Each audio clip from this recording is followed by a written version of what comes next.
Thank you for tuning in to the Foundation for Non-Dualities' first live conversation about the healing nature of enlightenment. I'm sure there are people watching who I've known for years and years, and there are probably people watching who I have never met. So I'm very glad to be here to have this time to talk about this important subject.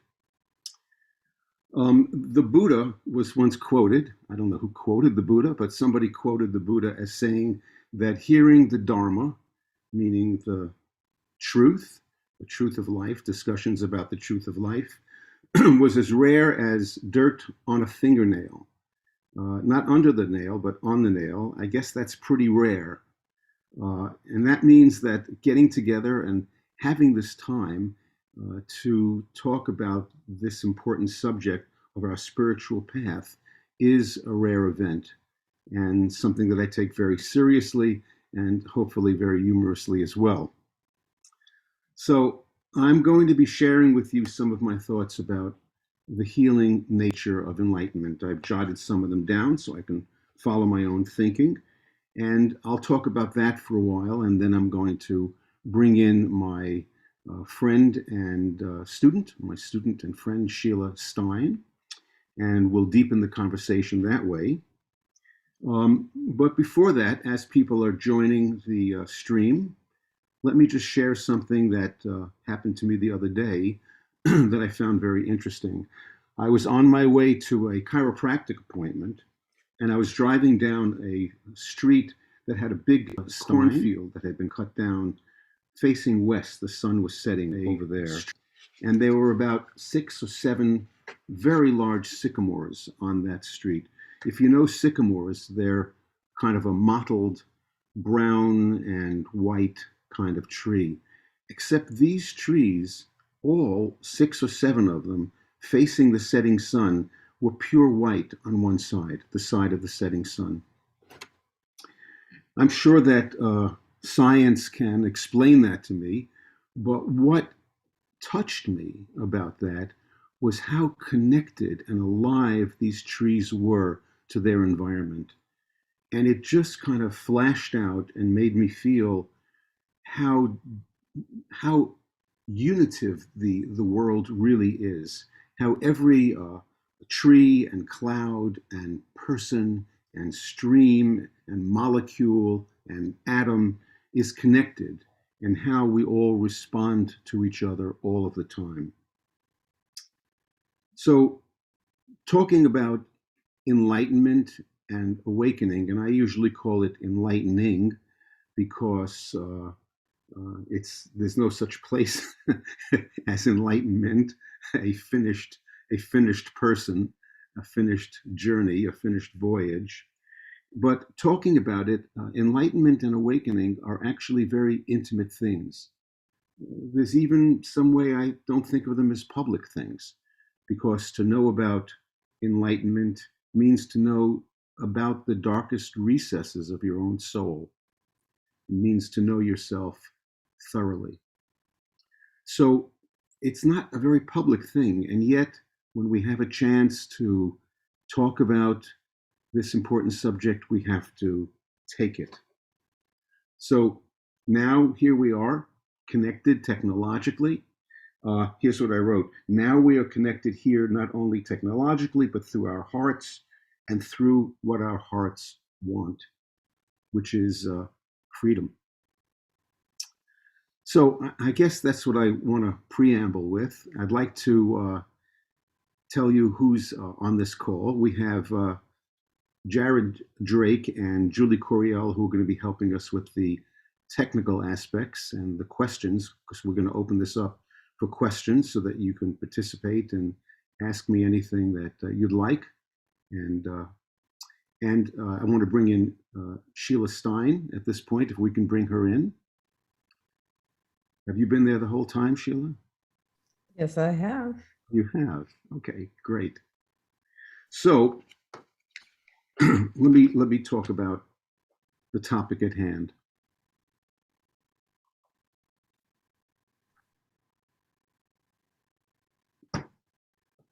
When I began to earnestly get into my spiritual path, Yes, I have. there were two things that interested me.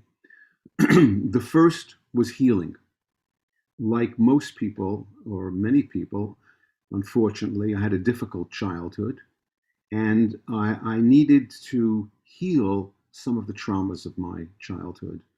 And there were physical things that also occupied my mind, and healing was an important part of my early spiritual life. So there was therapy, there was various psychological paths, learning about my history, and I'm sure this is true for many of you here listening to this today, that we went into psychological studies so we could understand the origins of our discontent, of our problems, and of our suffering. The other thing that deeply interested me was the concept of enlightenment.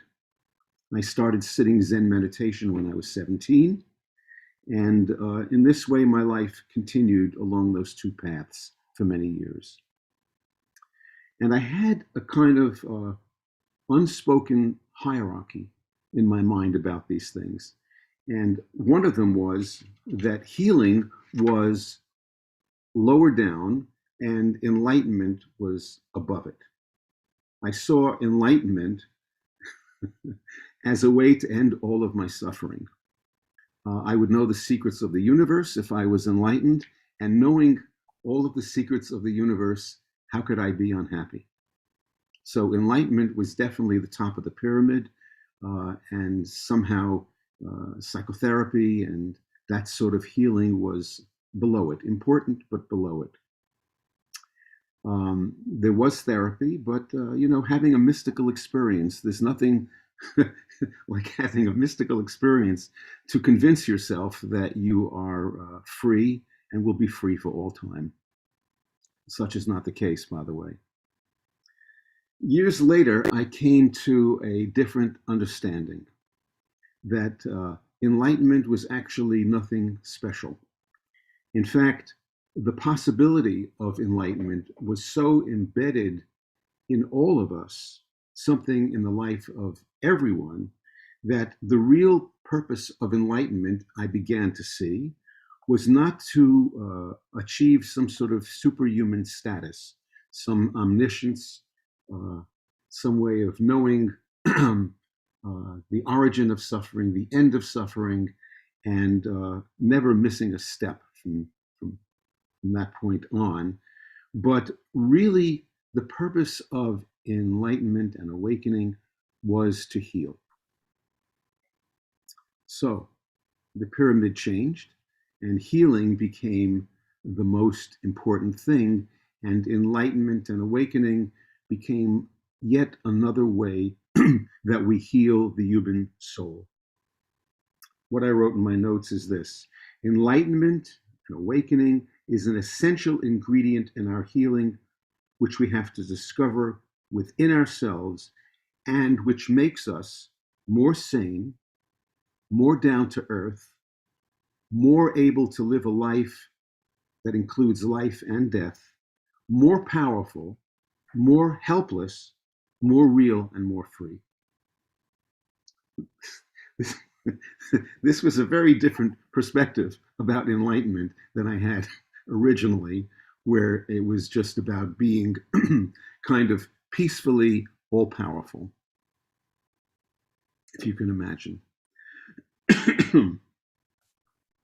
So, in short, just as we want to heal our bodies and our minds, we want to heal our spirits, and that's the purpose of enlightenment and awakening.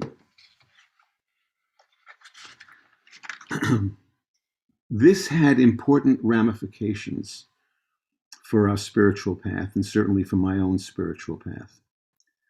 While I was on the psychological path, I was very interested in finding out more about my ego, what its shape was, how it responded to life, how I lived through it, and so on. So I was trying to understand the ego. In my spiritual path at that time, this is no longer true, I was trying to annihilate my ego, um, uh, well, overcome my ego, see my ego as illusory, and basically circumvent my ego in any way possible, because my notion was that the ego was not an important part of the spiritual path. Once I began having these realizations, I understood that that was not true. That what I needed to do was heal my ego, and that this ego, or sense of self, was a vitally important part of the program of enlightening and awakening. So this is how I understood the next concept, which was the concept of the unhealed ego. The ego is just another appendage. In this particular case, it's a psychic appendage, but it's just like our hands or our lips or our nose or our ears. It has a vital role to play in every aspect of our life, including awakening, but it needs to be healed. A healing ego is an entirely different thing from an injured ego. So from this point of view, there was no reason, and this is my belief, of course, to this day, and what I practice and teach, is that there's no reason to get rid of anything. The paradigm of healing being on top and enlightenment being part of healing means that we are trying to heal the ego and not abandon it. It's a mistake to think that the end result of enlightenment is that we have no self. The whole point is to find the self. And that's how that means we have to work with the ego and heal the ego. People who have equated some version of no self with what enlightenment is don't really understand yet what healing the ego feels like. Another ramification that came from this understanding is about suffering, your suffering and my suffering. And looking at suffering not only as something we wanted to get rid of, but something that we want to bring closer, to hold more closely, more dearly and clearly in our body, mind, and spirit. Now, this doesn't mean that I want people to continue suffering in the same way that they have been suffering. But we should start by recognizing, we should start our spiritual path, in fact, by recognizing that suffering is and always has been the mother of our liberation, the mother of our emancipation. In other words, suffering is the ally that leads us to the spiritual path, that speaks to us in the voice of healing and asks us always to go further, to go deeper, to begin reconciling the great opposites of life and death. In other words, our suffering is asking us to relate to our life more deeply and in a new way as a creative force that challenges us to grow. This is a profound, counterintuitive move because instinctively we want to move away from our suffering. But probably everyone who's listening to this stream today has already made that fantastic counterintuitive move of moving into their suffering in order to heal, rather than avoiding their suffering and imagining that healing can take place in that way. So I think I made my main points here, but let me just end this portion of what I want to talk about with this statement. We are born courageous and beautiful, but also broken. This is completely in keeping with how the universe was born. The universe, by all regular physics insights at this point, should have had the exact amount of antimatter and matter, but it doesn't. Something is incomplete in the universe in some way, in that there's more matter than antimatter, and thank God for that, because that allows creation to be here. It allows it to manifest. But the universe is not a quiet place. It's always struggling as well. Awakening and enlightening will not save us from suffering or death. That's not its purpose. But they'll make our suffering useful and allow us to experience what true joy is, because true joy, the joy that doesn't come and go, is the joy that coexists with our life on this planet as it is, with our eyes and our spirit open. So I think that's pretty much what I'd like to say. Shelah, if you are live now and you can talk, I would love to hear what you thought about all of that. Well, I'm listening with two minds, right? One is as somebody who has been studying the non-dual path for now, it's almost 10 years or around 10 years. So I'm familiar with what you're talking about. And I'm also listening with the ears of somebody who may be new to these concepts. And so here would be one question. So when you talk about the psychological path, right, and moving and trying to understand your history, et cetera, and then in this non-dual path, which is the counterintuitive move toward our suffering, it feels like when you're on the psychological path that you're moving toward your suffering. Absolutely. I'd say that's true. Both the psychological and spiritual path are counterintuitive moves. Although we like to think that most people are in therapy, it's not true. Most people have not made that counterintuitive move. So can you give me a practical example of holding one's suffering close?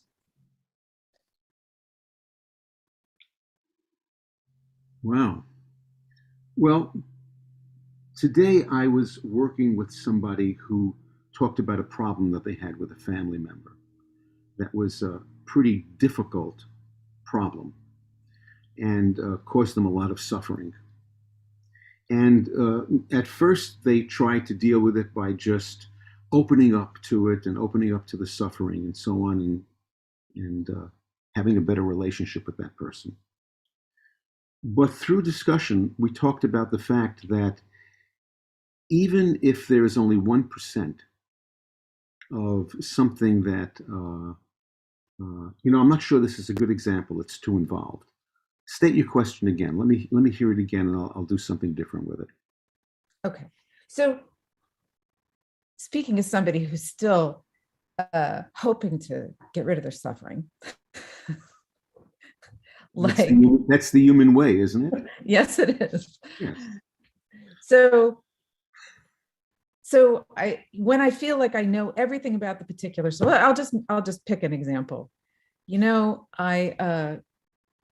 Even though I know it's not good for me, I still eat snacks after dinner, too close to bedtime, when I really have no business eating. It interferes with my sleep.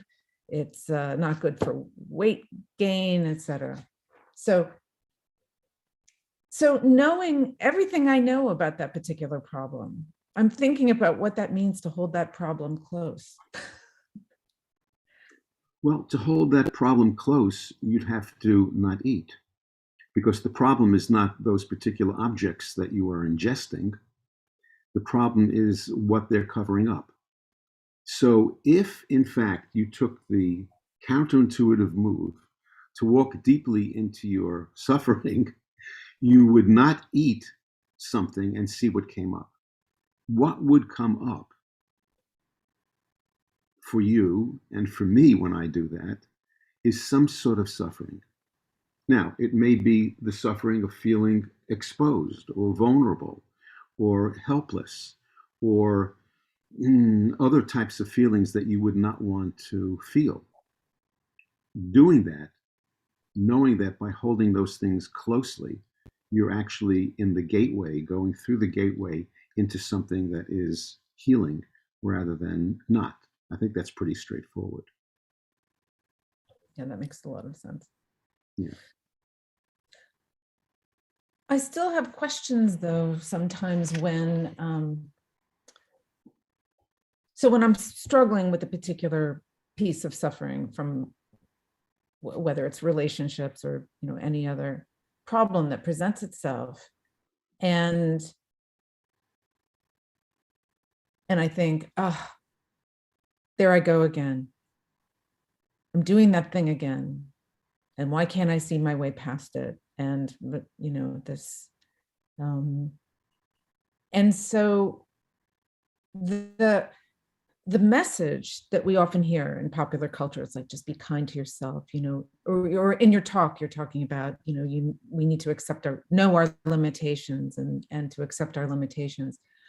But bridging the gap between knowing those limitations and actually having kindness or tenderheartedness toward those limitations, I'm just wondering if you can talk about that a little bit. What should I say about that?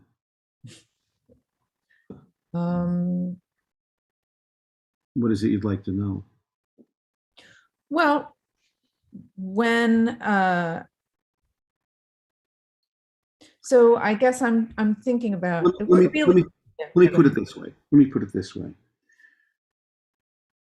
Knowing that our suffering and incompleteness is part of a universal perspective, knowing that there's no tree in the forest that's entirely straight, that there's no that perfection is a concept that the human mind has created, right? And that really life is something that falls backwards and forwards at the same time, and that our imperfection is part of our beauty.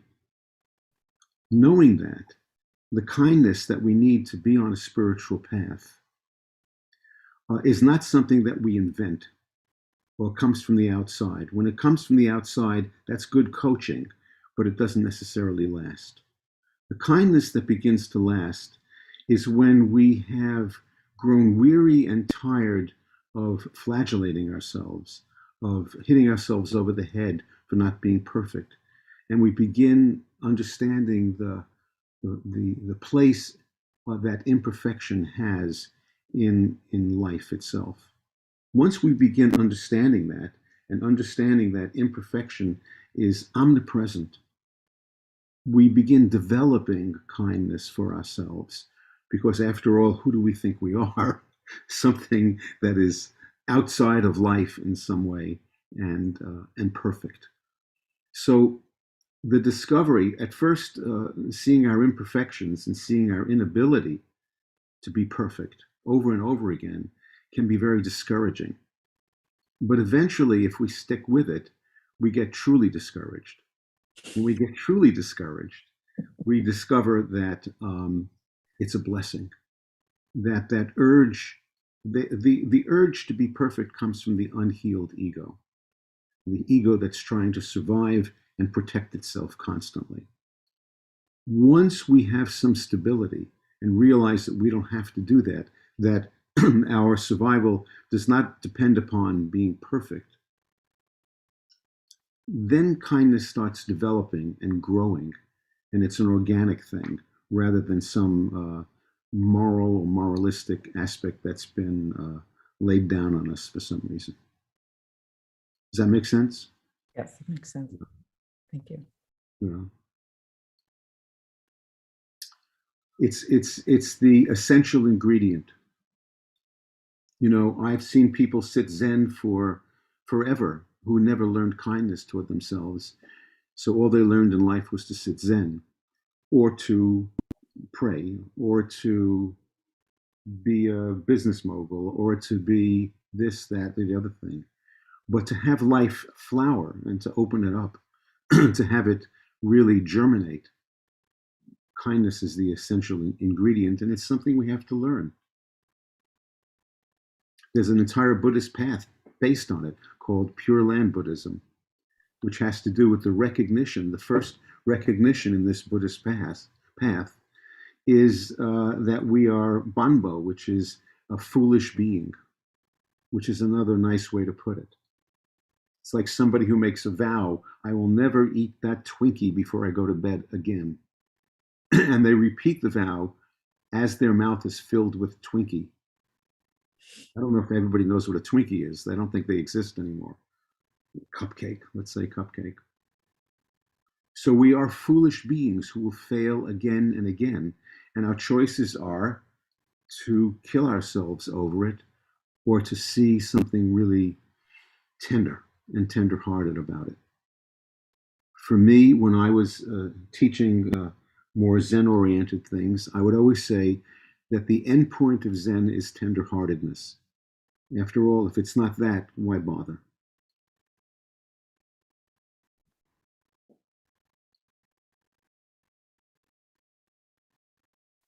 Do we have any questions from the audience?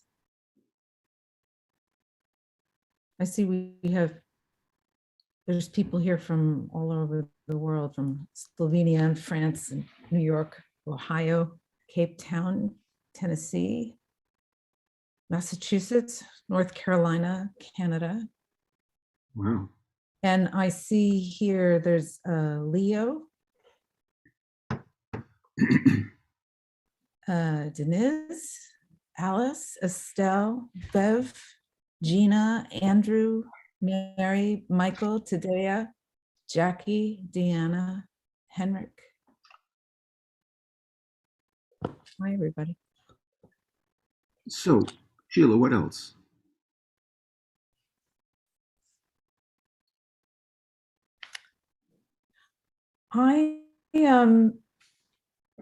When I was thinking about questions to ask you, because I wasn't entirely sure what you were going to be talking about. Mhm. I had a general idea of what you would be talking about. And I think,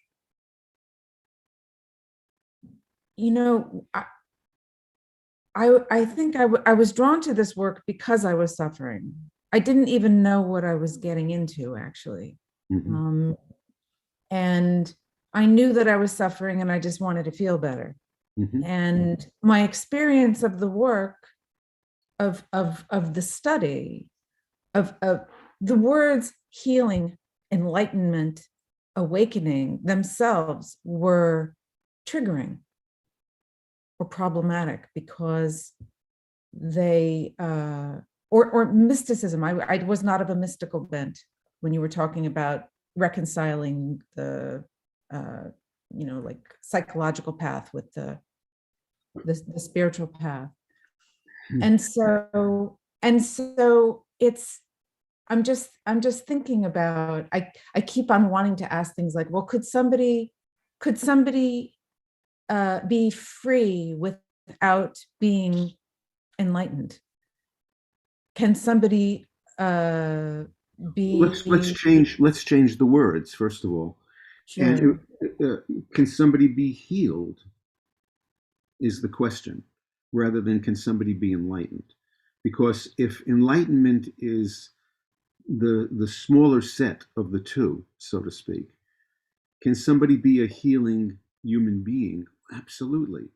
And there are many traditions don't have the names enlightenment and awakening. Those are current terms, but and there are many paths. There are the paths of loving Jesus. There are the paths of submission to God's will. There's the path of Judaism, of Islam, of nature, and so on and so on. Can somebody heal, become a healing being, and have intimate contact with life and with themselves, with their vulnerability and their strength, with all of the opposites of their life, with their selfishness and their courage, their confusion and clarity? It seems to me to be a healing human being you would want to be in touch with all of those opposites so that there was no territory that you had to defend.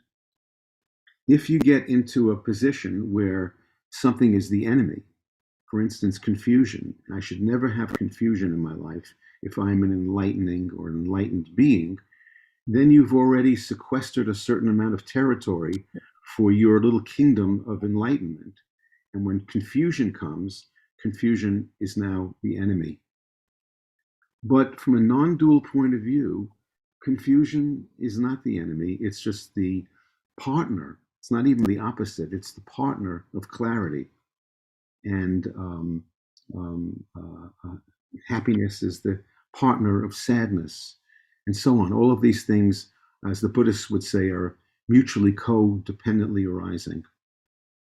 So, can somebody not use those words, even though that's not the way you put the question? Can somebody not use those words, not be involved with that particular program, and be a healing human being? Absolutely. And we always know it when we meet one of those beings or hear about them. You know what I mean? Yes. Yeah. So we have some comments and questions from the audience. Sure. So the first one is, Jason, do you have any suggestions for stopping the moment of imperfection? For example, Shelah's eating at night. How do we reclaim consciousness in that moment and stop the behavior in order to see what's beneath it when we feel powerless to do so? Well, part of what happens when we have automatic behaviors is that there's no spaciousness, right? So there's an automatic behavior. Somebody, you pick up the food to eat, or let's use some more profound examples even. Immediately, someone looks at you in a certain way and you get angry, or you have a certain reaction to this, that, or the other thing. What happens there is that there's no space between action and reaction. We could say that all of the spiritual path and many psychological paths as well are about creating space or spaciousness. When we have space, we have choice.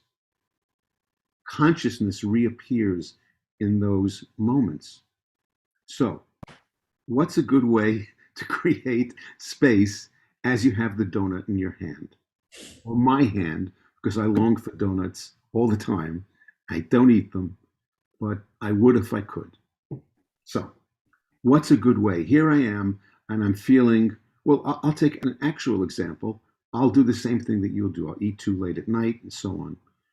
Here I am saying, I don't want to do that, and I have the food in my hand. How am I going to create spaciousness from that?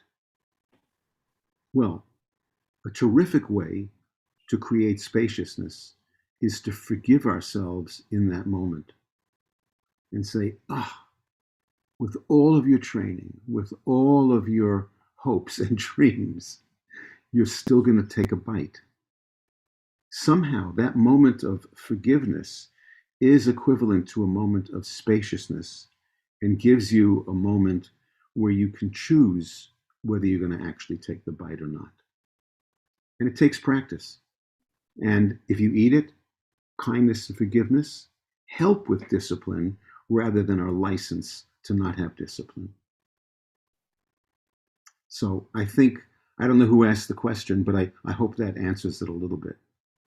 I think so. And someone in the chat was talking about the difference between habit, which would be the Twinkie, and discipline, which is Zen, and is commenting that habit is difficult to break and discipline is hard to enforce.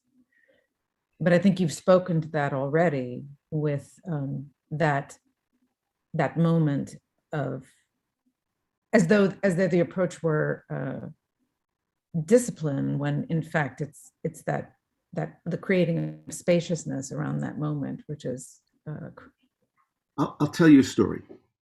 One of the Zen teachers that I studied with, I was doing a sesshin. A sesshin is a Zen intensive, 7 days, 4 o'clock in the morning till 9 o'clock at night, meditating. And you get one meeting with the teacher. my meeting happened to be at 4 a.m. in the morning. And using my own deep wisdom, I had decided to do a practice called, what I thought was a practice called Shikantasa, which was just sitting. Now, since I didn't know what I was doing, actually, I thought that Shikantasa would mean that I would have no thoughts whatsoever. So I sat there for 6 days before my meeting came up in the roster with no thoughts. And it came time for my meeting with the teacher, and I came in and I sat down and I said, I'm doing Shikantasa and I have no thoughts, but I have a terrible headache. So the teacher at that point, and this is a lesson that has never left me, took me outside on the balcony, and it was still dark in San Francisco at that point, and the stars were out, and he said, Zen is kindness. Please look at the stars. And I was shocked because I was putting every ounce of sweat and blood into sitting there through pain and ignorance. And I couldn't believe he was giving me permission to stay outside. So I went downstairs, I went outside and looked at the stars. I could tolerate it for about 30 seconds. And then I felt I had to get back on my cushion and torture myself some more. So, kindness. Are there any other questions? There's a bunch of questions coming in. Let's hear them. Jason, how do you define the ego? I'm defining it very simply as that sense we have of being a self. I'm not going into any great depth, it's certainly not at this moment, into what the ego is and how it fits into other sections of the psyche in different schema, like Freudian and Jungian perspectives and so on. But that innate sense that we have of being a self is what I'm calling the ego.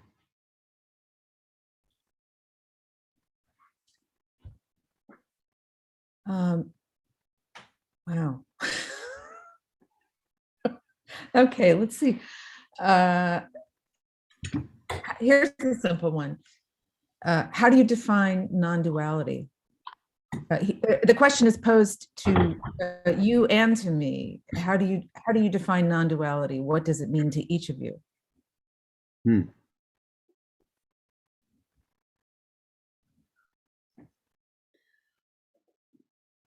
you want to answer first, or should I? I can take a stab at it, and then maybe you could elaborate. So for me, it's the understanding that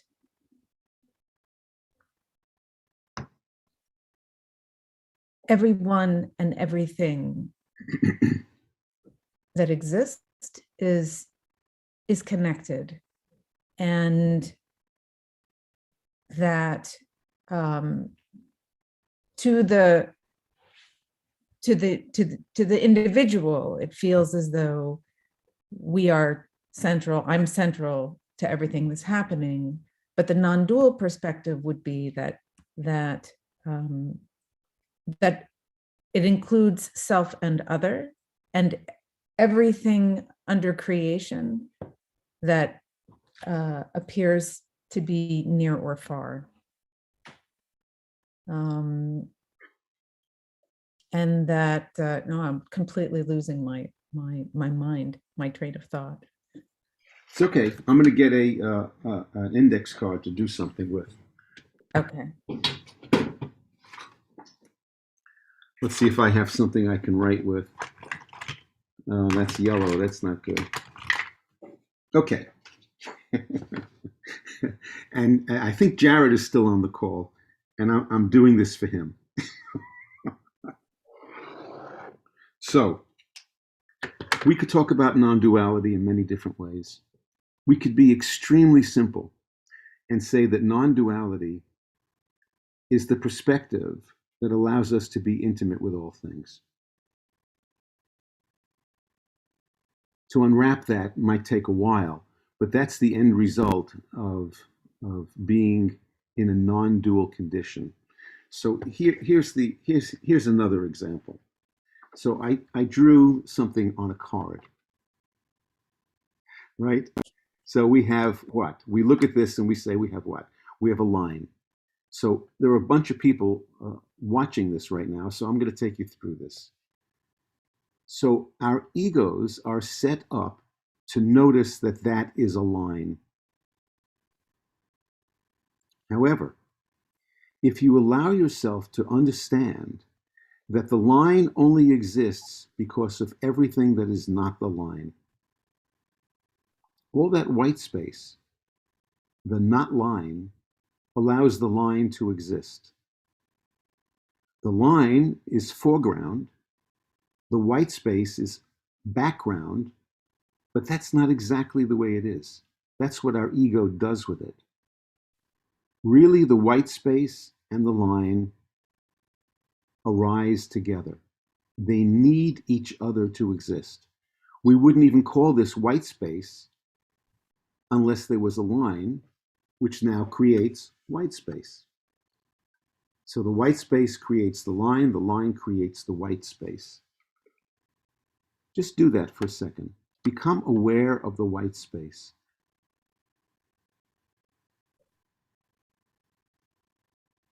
And you'll find that foreground and background come into the same plane. And breathe. There's a tendency to stop breathing at that point. Something happens to our body, our mind, and spirit when we do this. A kind of spaciousness. We actually are invoking spaciousness at this point. When we have enough practice, we begin to understand that this oneness is created of individual things. That individual things create oneness, and oneness creates individual things. So this is not just a connection where we can say we're all one, because we can equally say we're all unique and different and separate. Separateness and connection codependently arise. When one practices this as an understanding, and we have to have a good psychological basis before we can do this, so that we're not too enthralled by the unhealed aspects of our ego, then we begin feeling a sense of spaciousness in the world and an interconnectedness of the world that's a palpable thing. And then my experience, at least at this point, is that as the years go on working with this, it becomes simpler and simpler and simpler until you can say something like non-duality is a way of being intimate with all things. There's still some things that I don't like being intimate with, but I try my best. And that's where kindness and imperfection comes in.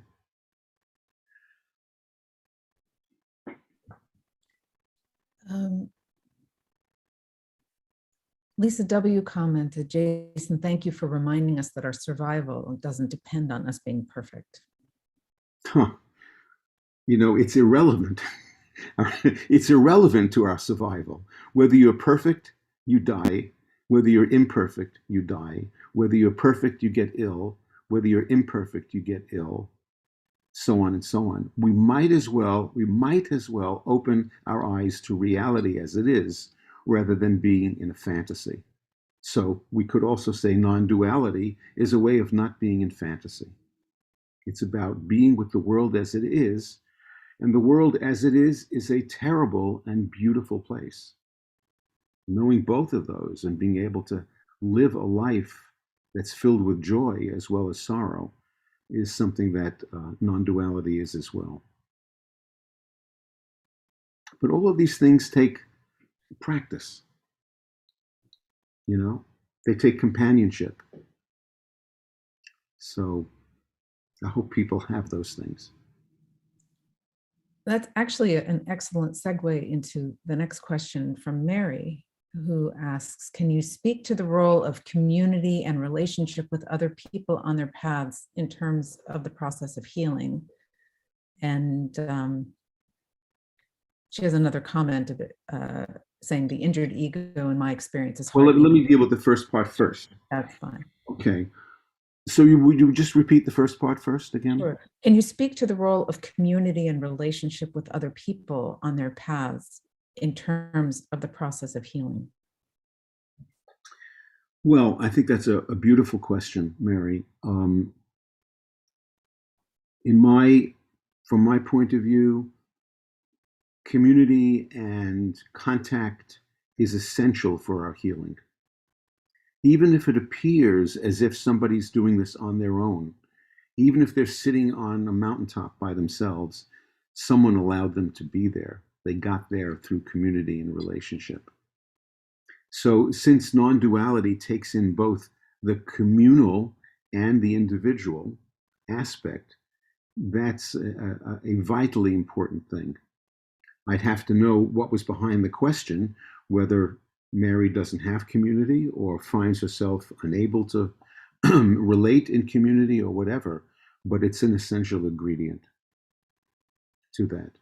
And there was a second part to the question. Mary also says the injured ego, in my experience, is hard to even see. It's hard to see. Mm-hmm. Ask your friends. They'll tell you about it. But yes, it is hard to see. It takes a while, especially if we have major psychological baggage that we're carrying around or trauma, so that we have to get past the compensations that we've made to be able to survive. So again, there's that counterintuitive move whereby we have to say, I've made all of these compensations so that I can survive. Dare I let them go a little bit? Can I open them up with the fear of not being able to survive coming out? Can I do that to heal on a more deep level? So it takes courage as well to do that. But, speaking personally, I've seen many of my egoic problems, and I continue to see places where the ego needs to heal. It's just the ongoing path that I live. And it's not only psychological, because if it was purely psychological, I might believe that there was some end point where I had a healed ego. But really, it's more like summer, fall, winter, and spring. It's like another season, and the world revolves, and another season. And each season has its beauty, and I welcome those moments now because of an understanding of the non-dual view, an understanding of imperfection and how it fits into the world, and an understanding of what joy really is. I hope that's clear.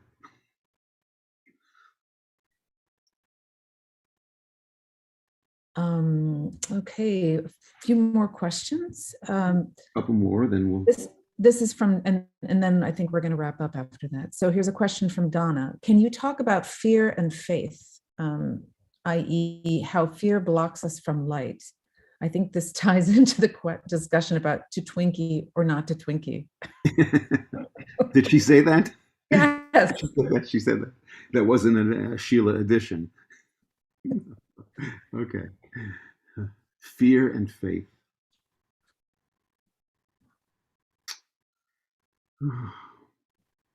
Well, I'm not sure if it's Donna who asked the question, right? Yes. I'm not sure if Donna is looking at faith as an antidote to fear. Maybe we could ask her to clarify that. If faith, having more faith is the antidote to fear. I'm not sure that it is. I think it helps. I think having an experience and understanding fear's place in the egoic scheme of things and its need for survival helps. So I think there's a lot of things. There's faith helps. I think that understanding and knowledge helps as well, conceptual knowledge. And also, community helps with that as well, because um, knowing that there are other people who are afraid and who deal with their fear and don't blame you for your fear is an enormous help and healing for those of us, which is all of us, who have fear at various times. So, without having an actual discussion with two-way discussion, I think that's all I can say about that one. And okay, let's see here. This is the last question, it looks like. What does enlightenment look like? Might it sometimes be temporary? Does it flow from us when we've experienced it, perhaps to other people? Is being around enlightened people useful? So, enlightenment is going to look different with each person. There's no one way to be enlightened. Some people scowl, some people smile, some people eat macrobiotically and vegetarian, and some people eat meat. So there's no particular thing that is in an enlightened being. Um, Being around somebody who is doing that work, and let's use the word enlightening. This is an important moment that we want to use that particular word. Being around somebody who is enlightening is very helpful because, first of all, they're a model of somebody who has not given up, who is working. It's also a model of somebody who is no longer blaming themselves for not being perfect or occasionally not blaming themselves, because enlightening is not about having an idealized version of yourself either. So I would say that it's inspiring. I know when I've been around people who have done a lot of work on themselves, it's inspiring. Uh, to hear the Dalai Lama talk, for instance, is inspiring, not because he's perfect, but because actually he's extremely human. So the more human we are, and here's an equation for us to end with, the more human we are, the more human we are, the more enlightening we are. Now, this being more human takes in a lot of territory. It takes in our best parts and our least parts. But being conscious of them all, or as many as we can, is an enlightening endeavor and an enlightening position. Being around someone who's practicing that and working that way is inspiring.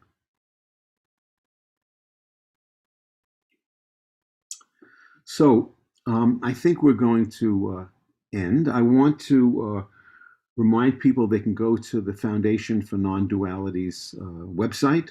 It's nonduality.us.com. Non-duality is one word, NONDUALITY.us.com. You'll find out more about us there. We are a not-for-profit, so you can feel free to donate some money if you think that that will help us continue to have conversations like these and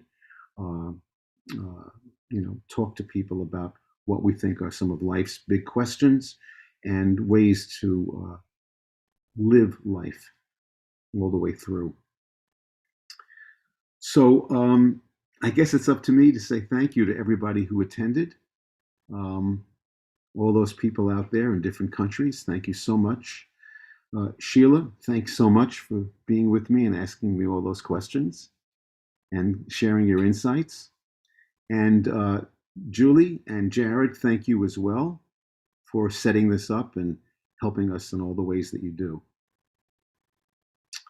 All right. So bye for now, folks.